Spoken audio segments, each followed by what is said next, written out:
Friends, கண்டிப்பா அந்த channel சொல்லக்கூடியவங்க முழுக்க பிசினஸ் தான் இருக்கும். இன்னைக்கு நம்ம பார்க்க போறது ஏற்கனவே ரன் ஆகி 7 இயர்ஸ்க்கு முன்னாடி நல்ல பீக் ஆகி ஓடிட்டு இருக்கிற தொழில் தான்.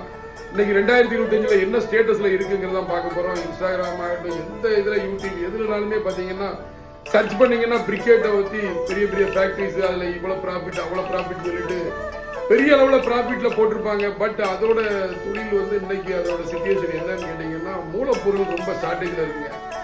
இன்னைக்கு பொறுத்தவரையில ஸ்டார்டஸ்ட் தான் அதுக்கு மெயின் மூலப்பொருள். அந்த மூலப்பொருள் கம்பெனிகள் வந்து நல்ல பிரிகேட் வந்து நல்ல பயோஃபில் இண்டஸ்ட்ரி இருக்கு. ஸோ அதை வந்து நிறைய வந்து ஆர்டர்ஸ் நிறைய இருக்கும்.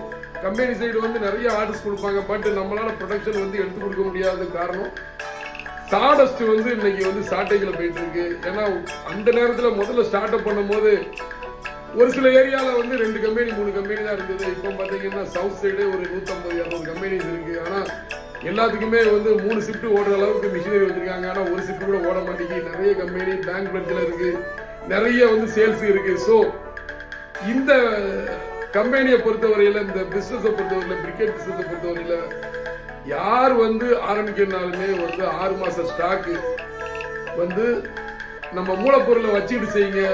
மேலும் வந்து சேல்ஸுக்கு வருதுன்னா அந்த இடத்துல ஏன் அவர் கூட்டினாரு, மெட்டீரியல் லாஸ்லையா அல்லது வேற எதுக்குமா அப்படிங்கிறது ஆராய்ச்சி பண்ணிக்கோங்க. ஏன்னா மெட்டீரியல் மூலப்பொருள் வந்து இம்பார்ட்டன்ட். சிமெண்ட் ஃபேக்டரி எடுத்துக்கிட்டீங்கன்னா எல்லாருமே வந்து பக்கத்துல சுண்ணாம்புகள் கிடைச்சா தான் அவங்க வந்து கம்பெனியா ஆரம்பிப்பாங்க. அதே மாதிரி தான் இதுவும்.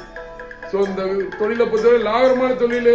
ஸ்டார்ட் அப்ஸ் செகண்ட் ஹேண்டா நீங்க வச்சு அதை எடுத்து செஞ்சாலுமே மூலப்பொருளை ஒரு 6 மாசம் ஸ்டாக் பண்ணி வச்சுக்கிட்டு பண்ணீங்கன்னா நல்ல தொழில் தான்.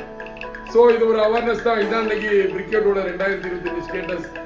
இன்னொரு ஸ்டேட்டஸ் 2025ல எப்படி இருக்கு, இன்னொரு பிசினஸ் எப்படி இருக்குங்கிறத அடுத்த வீடியோல பார்ப்போம். நன்றி. நான் ஜெயசீலன். மற்றவர்கள் சந்திப்போம்.